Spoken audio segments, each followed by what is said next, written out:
Hello, everybody. I'm sorry I couldn't attend. I'm hoping you're having a great time in Toronto. I'm here to talk a bit about as it is now called.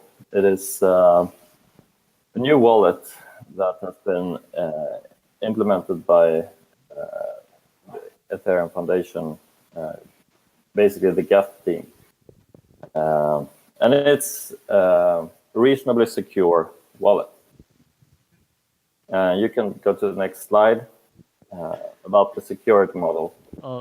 Actually, Martin, could you actually just give me 1 second? I think there are some technical issues right here. 1 second. Yeah.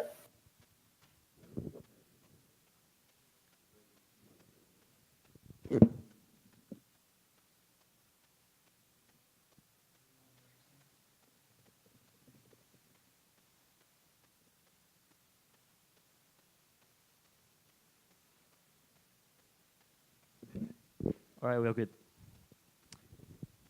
Cool. Do you have the slides up? Yep, we're on the second slide right now.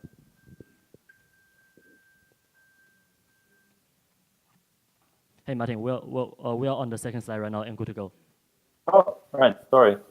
So the security model for the signer is that it needs to be something that is secure, but also usable. And it's basically one critical component managing the keys and all the cryptographic operations. One small binary. And the key to making it as secure as we can is to be very specific when defining the interfaces. So it has a well-defined external interface, an API. And that one is considered untrusted. This is the interaction with the rest of the world. And we don't trust anything which comes in from there. There's another communication channel which where it communicates with whatever it was that started the process over standard I/O UI. Over standard input/output, and that's a channel which is considered trusted. That can be used to implement a custom user interface or provide a native user interface that the user can use. Next slide. So in order to I'll show you a little chart here on how a typical interaction would happen. A user invokes, he wants to do a transaction with a dApp or whatever, send it to someone. He needs data to do that kind of transaction. The nonce, the relevant gas price. So he uses some kind of node, either one of his own or a remote one. And after that data has been filled, it gets passed on to signed transaction, a call to clef. And what clef then does is that it parses the data, validates, does this make sense? What is the API that it's invoking, if it's data in the call? And it invokes the UI. And in clef, the user always has to approve stuff. There are exceptions. I'll get to those later. User confirms, enters yes, a password, you can do modifications to the transaction, and the signed transaction is handed back and eventually broadcasted to the network. But that's outside of clef, because clef does not have knowledge about the Ethereum network. It just has one external interface and one internal interface. Next slide, please. The slide for security model continued. So clef relies on sign what you see and wants to provide as much context as possible for the user to make an informed choice about what he's signing. It has a 4-byte database natively bundled in, and it verifies the call data against those signatures and checks that it's not maliciously padded or something, but it actually decodes it and then re-encodes it and that the data looks the same as it would.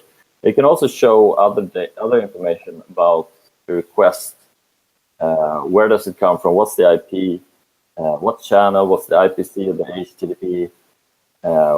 What interesting HTTP headers were in there? Well, origin, particularly relevant when interacting with dApps.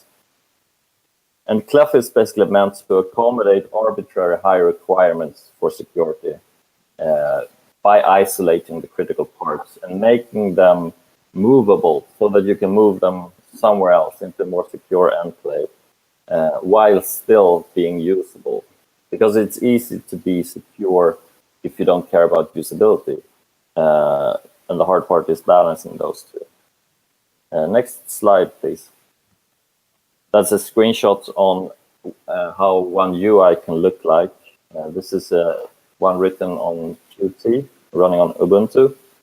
And you can see there's a transaction approval that just came in.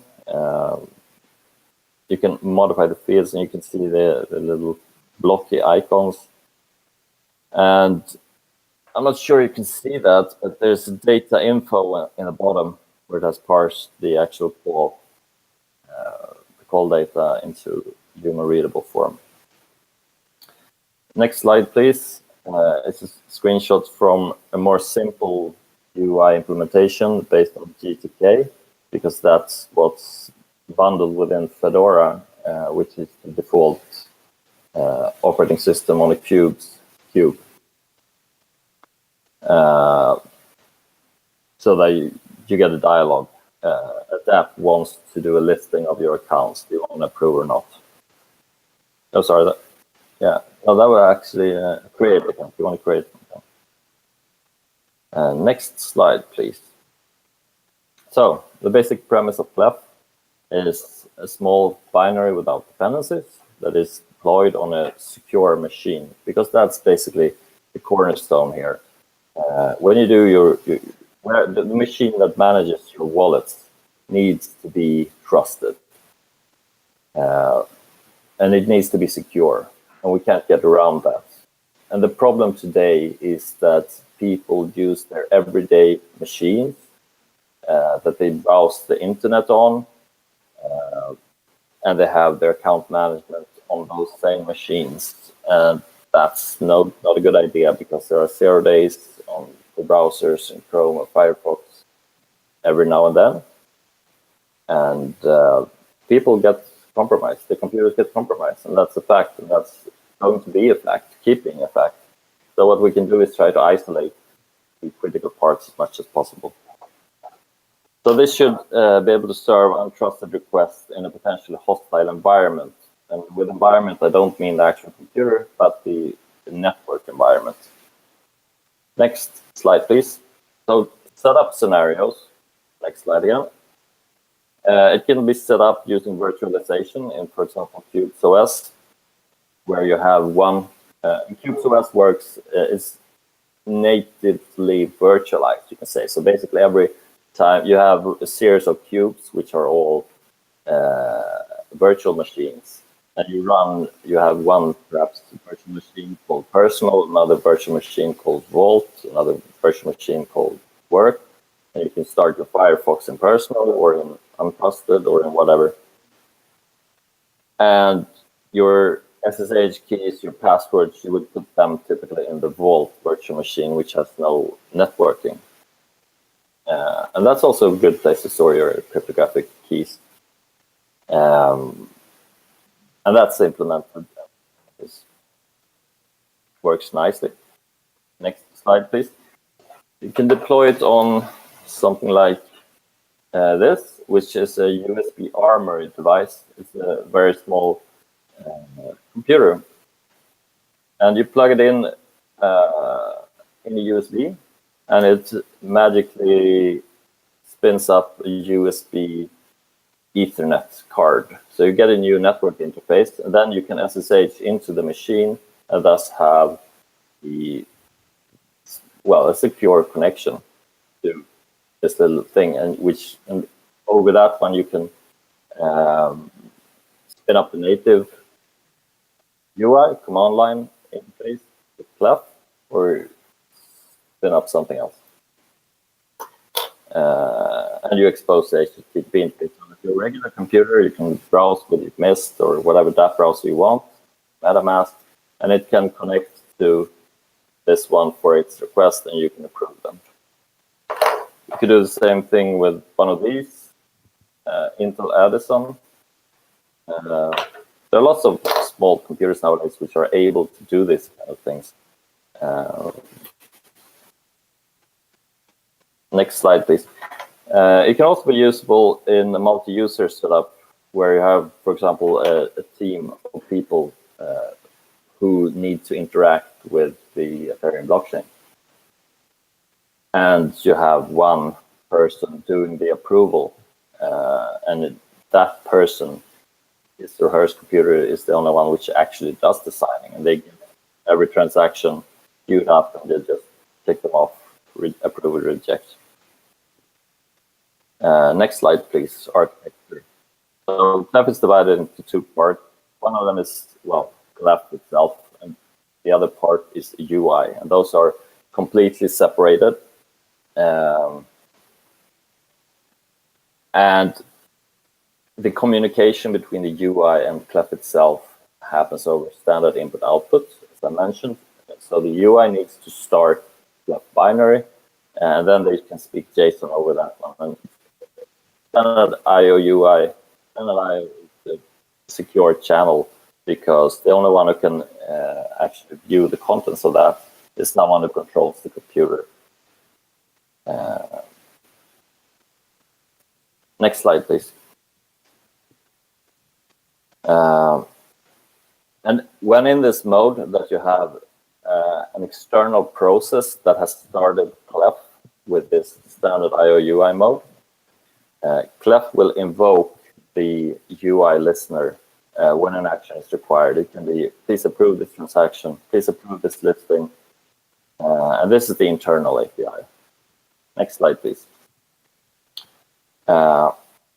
In order to accommodate some more advanced use cases for wallets, there's also a rule set implementation, which also uses the same API. So typical scenarios can be, well, I want to auto-approve transactions to this contract because I play at this casino stuff, only like this much amount, the max 1 Ether for 24-hour period, or auto-approve transactions to the alarm clock when it has this data and these parameters. That's pretty good use cases to be able to support. And the thing is, that kind of use case is why personal.unlock account was implemented in the first place. And that is a typical scenario where in order to have the usability, they had to implement personal.unlock account, which I personally hate because it's so dangerous. But it went in there because it was needed. People didn't want to prove everything explicitly every time. They put that in there, and we still live with people being hacked because of unlock account all the time. So we need to enable these kind of use cases which are more advanced. So that's why we have these Clef supports. Sorry, next slide, please, with example 1. You can write rule sets in JavaScript. It has a JavaScript engine. And you can just implement something like approve listing, which just returns approve, and it will also approve. So when it calls the first UI that it calls in its call chain is the rule set UI. And the rule set UI can approve. And if that doesn't answer, then it can go to the next UI, which could be the native or an external one. Next example, please. Allow destination. So here's a simple JavaScript method which will auto-approve transactions going to 1337 and auto-deny transactions going to EAD, and otherwise pass it on to manual processing. Next slide, please. This probably doesn't fit on the browser window, but it's how to build a rate-limited window. And the quirk about such a use case is that the designer needs to be able to collect data over time. It needs to know that at this point, the transaction was signed and returned to the world, and tick this off so that we can implement the rate limited window. So having this rule set forces us also to be able to have dynamic storage, at least kind of dynamic storage for the signer. Next slide, please. And also, when we auto-approve a transaction, Cleft needs to know the password. So basically, there are three kinds of data which Cleft does actually store on the user's behalf. So there are passwords for the key scores. There are the key value pairs that JavaScript during runtime can use to store its values, for example, when implementing rate limited windows and things like that. And it also stores the SHA-256 hash of the rule set file, so that when the user makes changes to his rule sets file, he can then say, Clef, I attest this file. This is the file that I want to use. This is to prevent the case where someone drops a auto-approve everything rule on your hard drive. There are kind of lots of small quirks like that where the user really explicitly needs to approve something, because by default things will not work unless things are configured as securely as possible unless you make them less secure. Next slide, please. So as a future plan for this, Liggy is working, his guy wrote the wallet. He's working on an Android integration with Clef. And we'll see exactly what shape that will take. But we're integrating heavily. There's an open project building an Electron-based UI for Clef, funded by Status Team. Thanks, guys. And there is already one in GTK, one in Python Qt. And in the long run, account management will be removed from Get. This is to, have separation between a network node and account management, because those two things are really not done. Next slide, please. So on this link, I hope, we'll send this as slides out somewhere. There's a lot of information, a readme tutorial. There's a Git room. You're very welcome to join it. You can contact me. I'm Holleman on GitHub. And I don't know if we have time now. I'll answer any questions you may have. Thank you.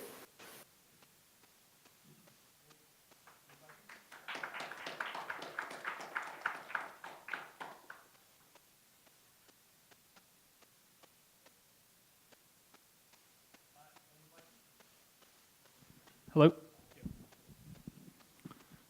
This is less of a question to Martin and more to the room here. So thank you, Martin, for the presentation. I think this is awesome work. We at Parity are doing like similar work, or like working in the same directions. Like we have an account management system and key storage and encryption that we've spent hundreds of thousands of dollars developing and auditing. And like, how can stuff like this that Martin is presenting and stuff that we've built actually be used by the people in this room? So sort of the same point that Rowan made earlier, like there's a lot of stuff that's built here. How do we make sure that this gets reused and like not rebuilt again?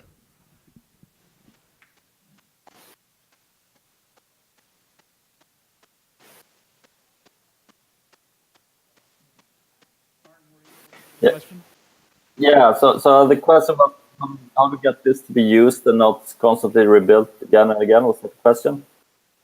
Yep. Yeah, I think it's about we need to talk between ourselves and try to standardize on some things. So like I think this UX conf is a great thing moving in this direction. I tried to network with a lot of people, reaching out to my Ether wallet, MetaMask, this floating Jordan who's speaking after me, starting this Ethereum, just communication and trying to make open standards, I guess. I haven't seen much similar things. If I had, I don't think we would have implemented this. I wanted something which fit my use case, and then extended to all other people's use cases. Yeah, my question was more to the audience here, and it's great to hear that you have actually reached out to some of the teams.